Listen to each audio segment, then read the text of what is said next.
once saw this quote on Pinterest from Benjamin Franklin, no less, that said something along these lines. Tell me and I'll forget. Show me and I may remember. But involve me and I will learn. This concept is so incredibly true, especially when it comes to watercolor. I can't tell you how many times, especially when I first started watercolor, I would read about a skill in a book or basically learn about a skill or even take a class about a particular technique or skill of watercolor. And while I was there, I was getting all of this input and this wonderful knowledge, but then as soon as I tried to implement that skill myself into my own illustrations or my own paintings, it was like that magical little piece of information just escaped from my brain and was lost into the universe.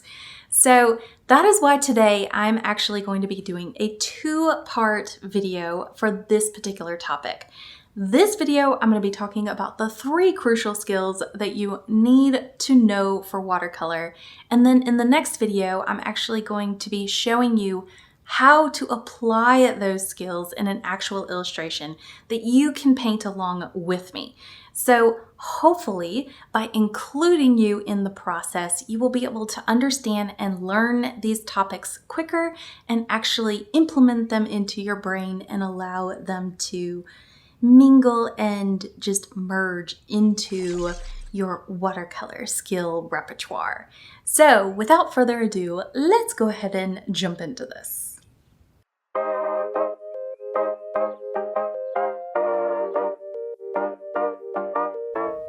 So the very first key skill that every beginner must know when painting with watercolor is the crucial skill of mixing colors.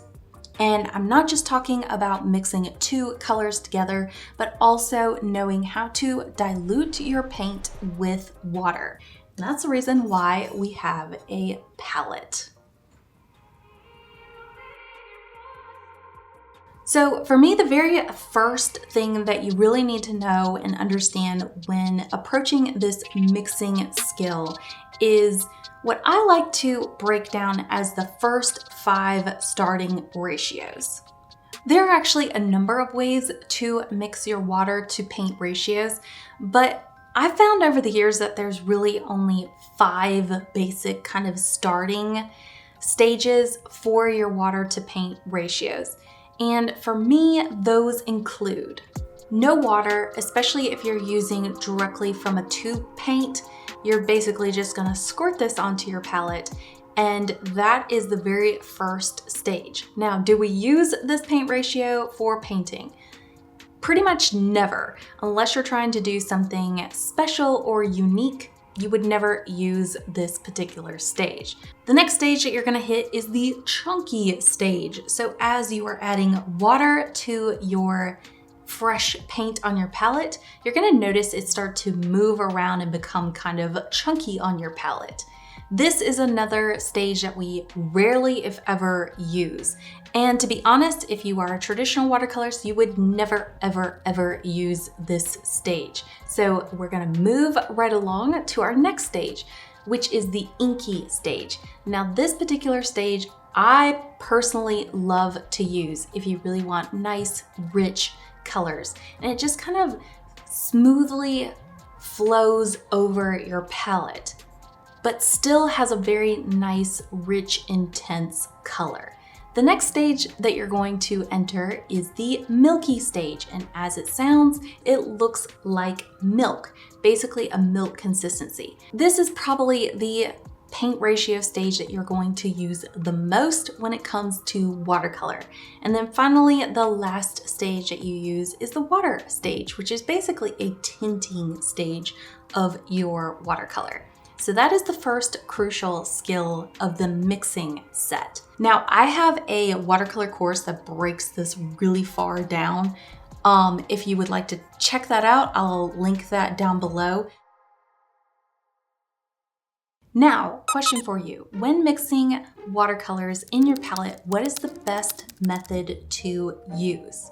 Should you dilute the darker color and then tint it with a lighter color? Or should you start with the lighter color and then tint it with the darker color? Or thirdly, does it depend on what you are actually going for? Make sure to include your answers in the poll before I give you the answer. So the answer is, as you probably guessed, it depends.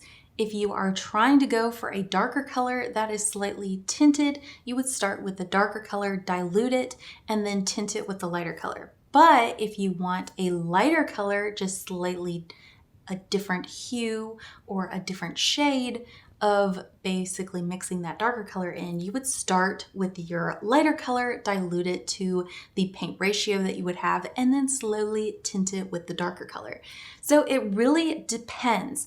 Now, something that you do need to realize, which goes into our next skill, is that there are colors that are very intense colors, or what I like to call bully colors.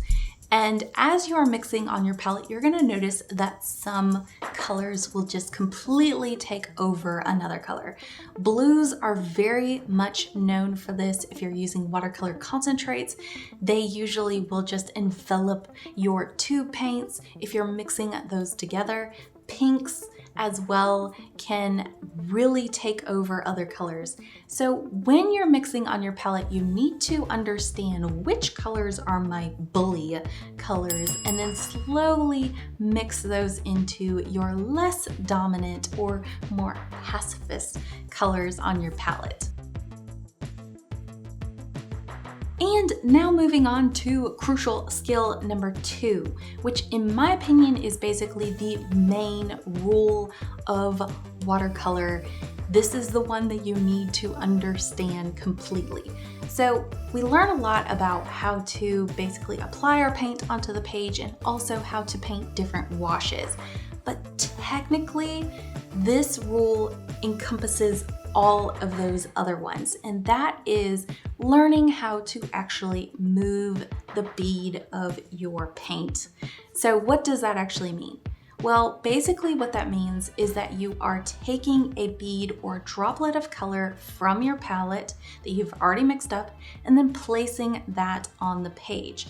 And as you are moving that with your brush, you're going to notice that you have this small little droplet or ball of paint that is gliding across your paper. And your constant goal, whether you're painting a flat wash, a gradient wash, or even a variegated wash, your constant goal is to be moving this color around without it completely evaporating off your page. So you constantly want to have a nice size dollop of paint on your paper that you're constantly moving around. And if that basically little droplet starts to shrink up, before it does, you want to make sure that you pick up more paint and put it right back where that droplet is. Another rule that you definitely want to do when you are approaching watercolor is you never, ever, ever, ever want to outline your shapes.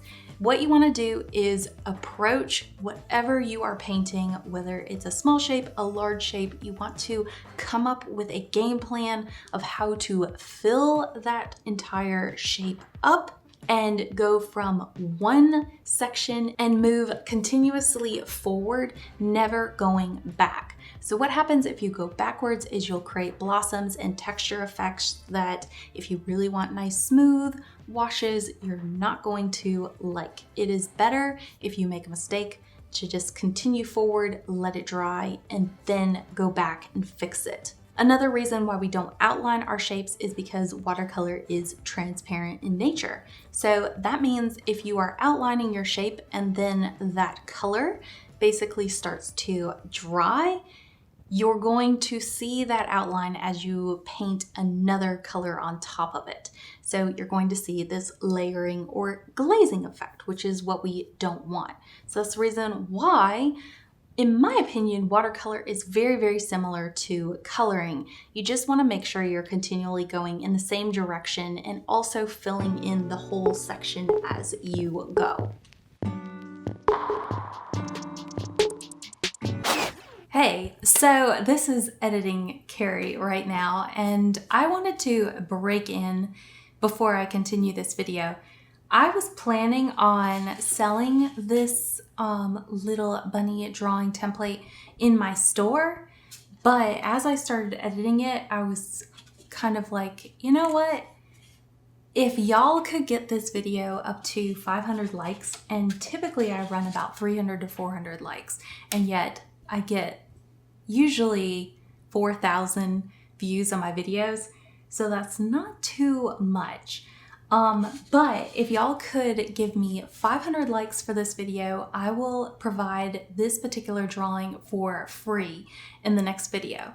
So I just wanted to sneak in and let y'all know that, and hopefully we can get this video up to 500 likes, and then you'll have a free drawing to play around with and paint with, which I will be teaching in the next video, the actual step-by-step process of how to paint this bunny.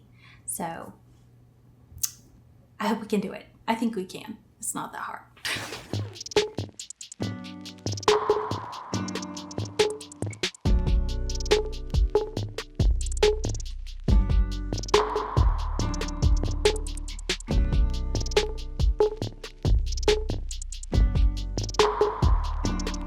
And finally, the last crucial skill that we need to know in order to do watercolor, the third crucial skill, is blending colors.